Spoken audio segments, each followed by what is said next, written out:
Армысыздар, құрметті көрермен, эфирде Жаңаөзен ақпарат тізгіншімен Бекзат Айтбай, алдымен аңдатпа. Шұғыла шағын ауданының аула-ішілік жолдарына жөндеу жасала бастады. 29 сәуір халықаралық би күніне орай Жаңаөзенде облыстық бишілер байқауы өтті. 1 мамыр бірлік күніне орай Жаңаөзен қаласындағы оңалту орталығында мерекелік кеш өтті. Осы және өзге де ақпараттар жөнінде толығырақ. Шұғыла шағын ауданының аула-ішілік жолдарына жөндеу жасала бастады. Сонымен қатар сарқынды су құбырын ауыстыруға байланысты қазылған орындар да қалпына келтірілді. Бұл бойынша аталған шағын ауданның Сапаров үйлерінің арасына асфальт төселді. Мердігер мекеме күніне 1000 шаршы метр жерге жол салып, 500 метр аумаққа брусчатка төсеп жатыр.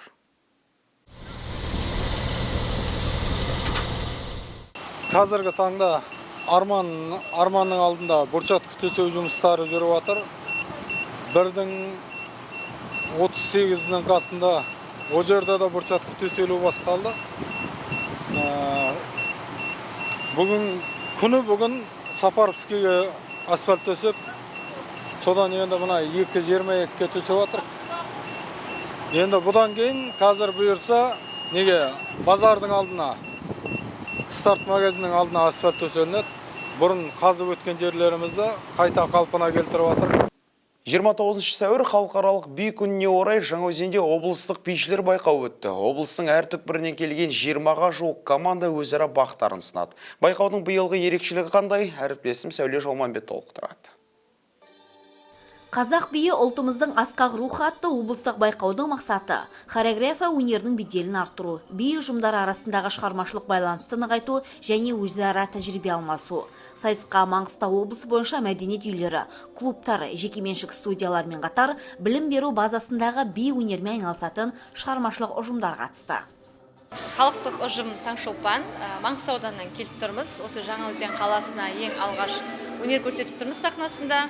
Облыстық байқау жоғары деңгейде өтіп жатыр. Керемет, біздер 2 топпен келдік.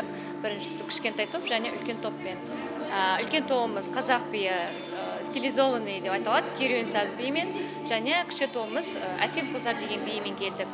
Байқаудың шарты бойынша 2 бие билеу керек. Әр топ екінші биіміз әркім өзі қалауы бойынша биленеді. Біздерде екінші биіміз хип-хоп, кішкі тобымызда заманауи биімен келдік.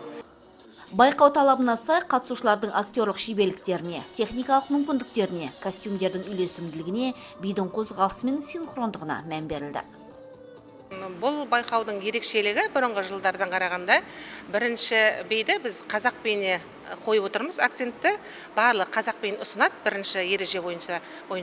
Екінші өздерінің қалауы бойынша заманауи би ұсынса да болады, кез келген өздерінің билерін ұсына алады. Бұл байқауға Маңғыстау ауданы, Қарақия ауданы, осы ауылдық мәдениет үйлерінің бишілері 12, 11-13 жас және 13-15 жас аралығында бақ сынасып жатыр. Байқау қорытындысы бойынша қатысушылар 8-11 және 12-15 жас аралығы бойынша марапатталды. 2 топтың ішінен де оза шығып бас жүлдені Маңғыстау ауданынан келген Таңшолпан халықтық би ансамблі иеленді. Жеңімпаздар дипломмен және арнайы сыйлықтармен марапатталды. Сәуле Жолманбет, Шыңғыс Жанболатұлы, Жаңаөзен ақпарат. 1 мамыр бірлік күніне орай Жаңаөзен қаласындағы оңалту орталығында мерекелік кеш өтті. Іс-шараны Жаңаөзен қалалық үйден әлеуметтік қызмет көрсету мекемесі ұйымдастырды. Мерекеге ерекше күтімді қажет ететін балалар мен олардың ата-аналары қатысып, көтеріңкі көңіл күйде атап өтті. Бірлік күні татулық пен достықтың мерекесі. Бүгінгі шарада балалар әлеуметтік қызметкерлермен, ата-аналарымен бірге ән салып, би билеп, татулықтың үлгісін көрсетті.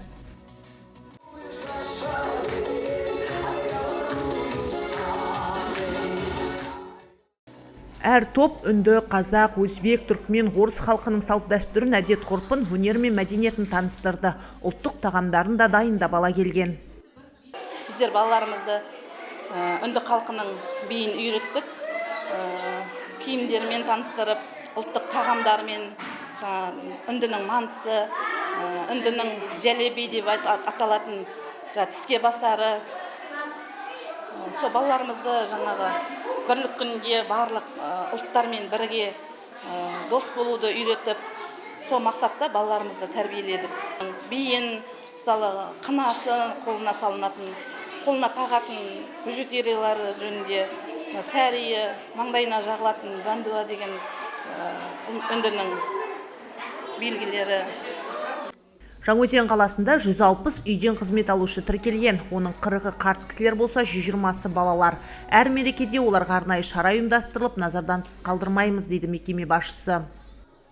Біздің балаларымыз өзара әр ұлттың киімін, дәстүрін, жаңағы өнерін, тағамын алып келіп, сайысқа түсіп жатыр. Сайыс түрінде ұйымдастырдық, себебі бір-бірінен жаңағыдай қызығушылық болсын деген мақсатта. Жалпы біз шараларды 1 маусым балалар күнде, қазан айында қарттар күнде, мүгедектер күнде және жаңа жылда ұйымдастырып тұрамыз осындай шараларды. Мерекелік бағдарламаға қатысқан топ мүшелері арнайы дипломдармен, сыйлықтармен марапатталды. Әсел Алдашева, Баққали Зияддинов, Жаңаөзен ақпарат. Әрі қарай шетел жаңалықтарында ойыссақ, былтыр әлемде әскери шығындар рекордтық 2,89 триллион долларға жетті. Бұл туралы Стокгольм халықаралық бейбітшілік мәселелерін зерттеу институты хабарлады. Көш басында ақш, одан кейін Қытай және Ресей тұр. Өткен жылы бұл елдер әскер әлеуетін дамыту үшін 1,48 триллион доллар жұмсаған. Бұл әлемдік жалпы шығынның 51%. Әскери шығындардың жаһандық өсіміне Еуропа елдері де елеулі ықпал етті. Аймақтағы көрсеткіш 864 миллиард долларға жетті. Ал таяу шығыс әскерге 218 миллиард доллар қаржы жұмсаған. Жапонияның шығындары 9,7%-ға ұлғайып, 62 миллиард доллардан асты. Бұл кейінгі 68 жылдағы ең жоғарғы өсім. Қытай халқы 10 жылда 60 миллионға қысқарады. Басты себеп туу көрсеткішінің төмендеуі. Родиум Group зерттеу тобының дерегі бойынша былтыр Қытайда 7 миллион 920 мың бала дүниеге келді. Бұл 2024 жылмен салыстырғанда 17%-ға аз. Жалпы Қытай халқының саны 4 жылдан бері азайып келеді. Елдегі демографиялық ахуал экономикаға кері әсер етіп отыр. Әлеуметтік төлемдер бойынша бюджет шығыны 425 миллиард долларға жетті. Егер халық өсімі одан әрі баяуласа, бұл көрсеткіш еселену мүмкін дейді сарапшылар. Әріптестерімнің бүгінге дайындаған жаңалықтар легі осымен тәмам. Аман сау болыңыздар.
Всем поставь, от заложников.